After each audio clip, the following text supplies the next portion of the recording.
Today we're checking out something a little bit different, the new Onyx BOOX No Air 3C e-ink tablet. Not the shortest name out there, but this time it's in color instead of black and white. I want to thank them for sending this over to review on the channel. I'll leave a link down below with current pricing and more information.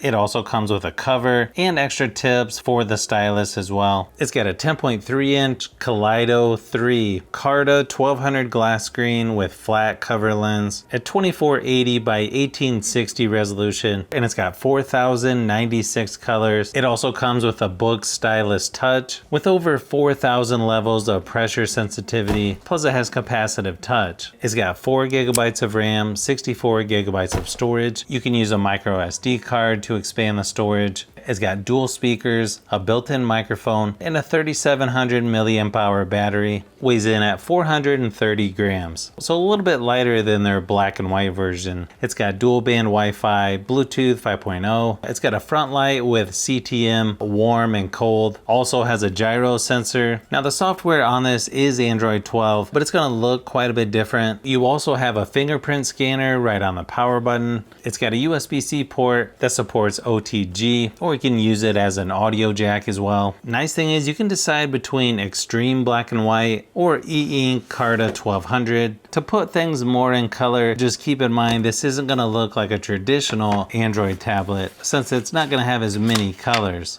Inside the box, you've got a micro SD card ejection tool, USB-C to USB-A charging cable. I gotta say, a pretty nice stylus here. Ridges all the way around and then a flat edge. Kind of reminds me of a bigger S Pen. Then it has a silicone cap. And then of course your quick start guide, safety and warranty information. I gotta say the build quality on this feels a lot nicer than I was expecting. Really nice aluminum on the back and the sides. But it also feels super thin as well. Your charging port is here on the left hand side, along with a speaker on the top and bottom, micro SD card tray there as well. Your power button is there on the top or the left hand side, depending on how you hold this. When setting up, you've got bottom gestures or navigation bar, somewhat similar to regular Android. You can also choose the button order here as well. And then of course you have side gestures, up and down, left to right. Besides your navigation, you have a button down here at the bottom, which gives you a few different options here, like dark color enhancement, vivid enhancement, color brightness, refresh modes. You also have high contrast off, optimized, quite a few things that you can adjust in here as far as how you want the screen to look, obviously depending on what types of stuff you're reading or looking at on here. Now obviously some of the stuff that you adjust will affect battery life, so just something to keep in mind. If you're playing videos, you'd want to use the ultra fast refresh rate. Just reading books, you could just use HD. If you see it go back to this screen, that's what the screensaver looks like. You just hit the power button to wake it back up. You also have notifications here at the top. Up in the corner, you've got the control center where you have Bluetooth, Wi-Fi, quite a few shortcuts like e-ink center, rotate, screencast, notification mute, feedback, hand touch, kids mode, airplane mode, split screen, screen recorder, screenshot, hotspot. Quite a few things that are similar to a regular Android tablet. You also have volume control, screen brightness. You can also change the temperature of the screen if you're in low light situations. You also have some shortcuts here along the side, like library, store, notes. It looks like I'm using about 23% of the storage. There's a handful of apps on here already. Of course, you can go to the Play Store and sign in to use that as well. It's pretty interesting to see what the apps look like on here that you would see on normal Android tablets. Obviously, there's not as much color on this, but it looks like you could still use a lot of the same apps that you would use on most other Android devices. I noticed for some reason Netflix has an error. Here in settings, you have quite a few things you can adjust. Languages and input, date and time, power. In networks, you've got Wi-Fi, Bluetooth, VPN, and hotspot as well. Then you've got system display, accounts, password, calibration, gestures, servers, firmware update, feedback, user manual, and store settings. I feel like if you're just taking notes on this actually works pretty good. It's got nice pressure sensitivity. Again, it probably depends what you're doing, but for just taking notes, I think this would work just fine.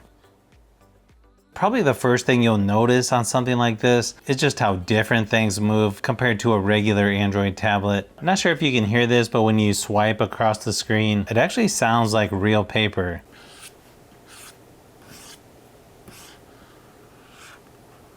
I don't know if this would be most people's first choice for drawing, but you can actually do some decent sketching on here once you get the hang of it. Obviously, it depends on what kinds of stuff you're going to be drawing, but overall, definitely nice to have this stylus. Obviously, it's going to be easier on the eyes if you're reading a lot on something like this, but of course, if you're going to be playing games, watching movies, that kind of thing, this probably wouldn't be your first choice. Now, of course, this is definitely not made for gaming, but considering we have access to all the games on the Google Play Store, I went ahead and tried out a couple just to see. Now, in case you're wondering, can you play some games on this? Technically, yes. Would I personally play games on this? Probably not. And yeah, the slower frame rates definitely make it pretty much unplayable on some of the games. Obviously, it'll be trial and error, but technically, yeah, you could play games on this if you wanted to.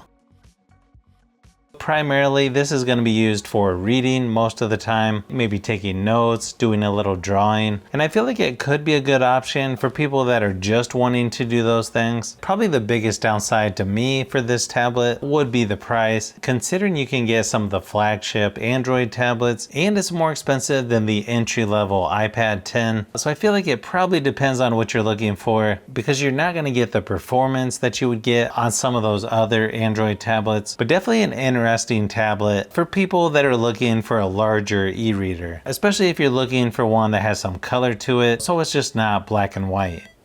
So if you've made it this far into the video, you may want to say thanks by subscribing, and don't forget to give a thumbs up if this video was helpful. This is Brian from Fishbee Productions. Thanks for watching, and I'll see you on the next one.